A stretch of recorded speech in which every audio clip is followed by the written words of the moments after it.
Saya semalam menerima kiriman SMS. Seorang ibu meninggal dunia. Biasa kalau kita mendengar berita ada orang meninggal dunia, karena kita semua akan menghadapi kematian. Tapi yang luar biasa, peristiwa yang terjadi saat dimakamkan.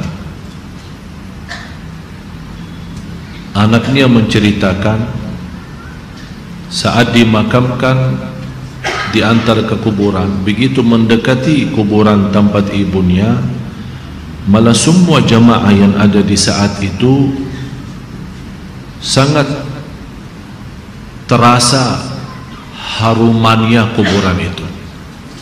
Harum sekali, keluar semacam wangi yang luar biasa,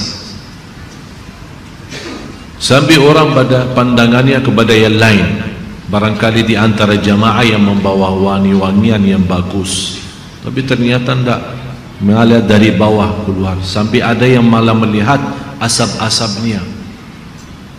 Asap ini bukan asapnya kebakaran, tapi asapnya itu karena wangian dari masuk dari kuburan ini.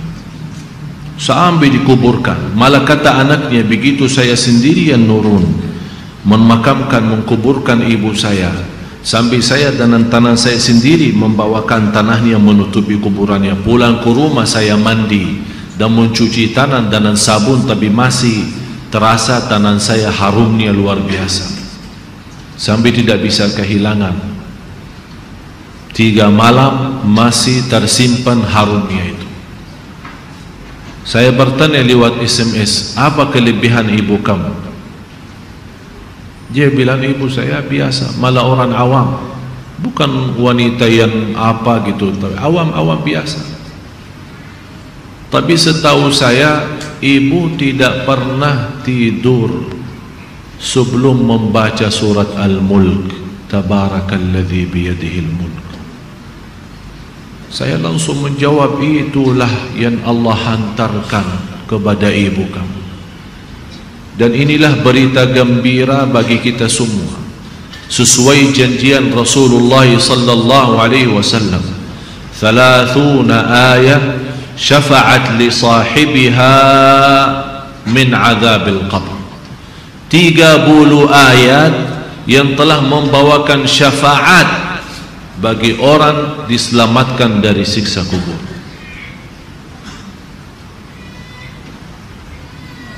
Dari situ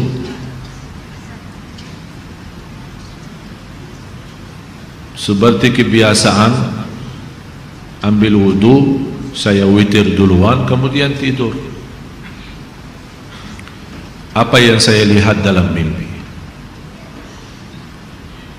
Bapak ibu, yang saya lihat diri saya sendiri di dalam kubur. Sangat gelap, ngeri, malah terasa seramnya luar biasa, sampai tidak bisa saya bayangkan di saat itu. Tapi tiba-tiba sampai saya di situ merasa ketakutan dan kesepian, muncul sebuah cahaya di dalam kubur sendiri itu, dan saya berteriak, siapa kamu yang membawa cahaya itu? Dia langsung sendiri cahaya berkata, saya surat Al-Mulk, Tabarakalladzi biyadihil mulk. Saya sendiri di malam itu tidak sempat membaca. Saya bangun kaget, saya ambil wudhu lagi dan membaca surat Al-Mulk, baru saya tidur lagi. Saya memberikan nasihat kepada semua jemaah yang hadir, tolong sampaikan pesan ini, jangan tidur belum baca surat Tabarak, karena kita tidak tahu kapan saatnya menghadapi kematian. Bisa jadi itu tidur kita adalah tidur yang terakhir dari dunia ini.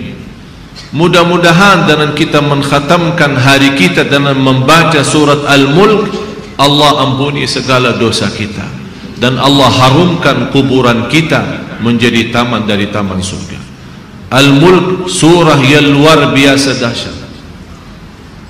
Saya mohon, biarpun ibu-ibu sedang halangan tidak salat, tetap mau tidur, ambil air wudu dan baca surat Al-Mulk. Baca surat Al-Mulk. Siapapun kiainya, siapapun ustaznya, siapapun dokter yang melarang kita sebagai wanita membaca karena lagi halangan, saya sekarang berkata, ibu-ibu sedang halangan, baca surat Al-Mulk. Karena saat kematian tidak akan bisa membedakan kita lagi suci atau lagi halangan, mati-mati. Dan Allah Maha tahu niat kita. Dan lebih baik saat kita membaca sedang halangan, jangan megang Al-Quran langsung, menyentuh Al-Quran langsung, sebagaimana saya jelaskan, bagi sarung tangan atau bagi HP kita. HP kita yang isinya Al-Quran, buka surat Al-Mulk di HP kita dan kita baca. Karena di situ anda bukan megang Quran tapi megang HP. Begitulah kita rasakan. Kalau ya Allah, seandainya engkau mencabut nyawa saya di malam ini, saya sedang halangan, tapi ya Allah, saya membaca surat Al-Mulk. Niatkan diselamatkan ya Allah dari siksa kubur. Dan harus kita yakini, kita di umur kita di dunia kubur jauh lebih panjang daripada umur kita di dunia. Bisa malah ratusan tahun. Ada di yang sudah di alam kubur 1000 tahun. Ada yang lebih, kira-kira bisa terbayang 1000 tahun.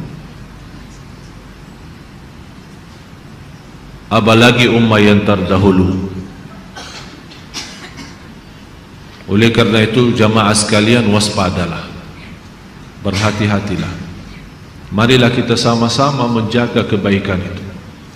Karena sungguh inna rahmatallahi qaribun minal muhsinin. Sungguh rahmat Allah sangat dekat bagi orang yang berbuat baik. Sangat jarak kita menuju ke akhirat sangat dekat, sangat-sangat dekat. Malah jauh lebih dekat daripada rencana kita besok. Jarak kita ke akhirat, jarak kita masuk kubur jauh lebih dekat daripada rencana kita besok. Malah kematian itu jauh lebih mendadak dan lebih cepat daripada kita mengambil suapan makanan. Belum kita sampai menantarkan, membawakan suap makanan sampai ke mulut kita, sudah dicabut nyawa kita. Jauh lebih cepat itu. Oleh karena itu marilah kita sama-sama semua kita punya salah, punya kekurangan. Apa yang kita senang melihat nanti di hari kiamat, jangan perbuat. Apa yang kita ingin ketemu nanti di hari kiamat, silahkan. Apa yang kita takut dan malu dilihatkan oleh Allah nanti di hari kiamat, jangan berbuat. Dan apapun yang kita tulis, senang kita ditunjukkan oleh Allah, silahkan tuliskan. Kalau kita malu dilihat nanti oleh umat manusia dan dilihat oleh para malaikat yang menjadi saksi, jangan tulis macam-macam. Apalagi sekarang terlalu gampang dosa tulisan itu, gampang sekali. Dan HP yang sekarang ada, malah sudah kita megang menjadi tasbih kita, mengganti tasbih. HP, BlackBerry, WhatsApp, SMS, lain-lain. Saya setiap hari hampir terima 100 SMS. Ada yang bertanya, ada yang macam-macam. Dan hanya saya yang balas, ya Allah, doakan jangan menjadi titik tulisannya SMS ini menjadi beban nanti di hari kiamat. Ya Allah, ampunilah mereka semua. Itu yang saya doakan. Walaupun saya tidak balas berdoa, tapi Allah yang Maha tahu apa yang saya doakan untuk orang yang kirim SMS atau WhatsApp atau apa saja. Oleh karena itu jamaah sekalian, hati-hati. Bukan masalah sama saya, tapi masalah kita sama Allah. Selalu saya menyampaikan dan mengingatkan kembali, jangan lagi berkata saya tidak enak sama ustaz, saya tidak enak sama keluarga, saya tidak enak sama jamaah. Rubahkan kata itu, berkatalah saya tidak enak sama Allah, saya tidak enak sama Rasulullah sallallahu alaihi wasallam. Kalau memang kita ingin diselamatkan oleh Allah di akhirat, bagi saya dunia ini biar kita susah sepanjang hidup kita sampai mati susah, masih jauh lebih ringan susah dunia daripada nanti susah di akhirat.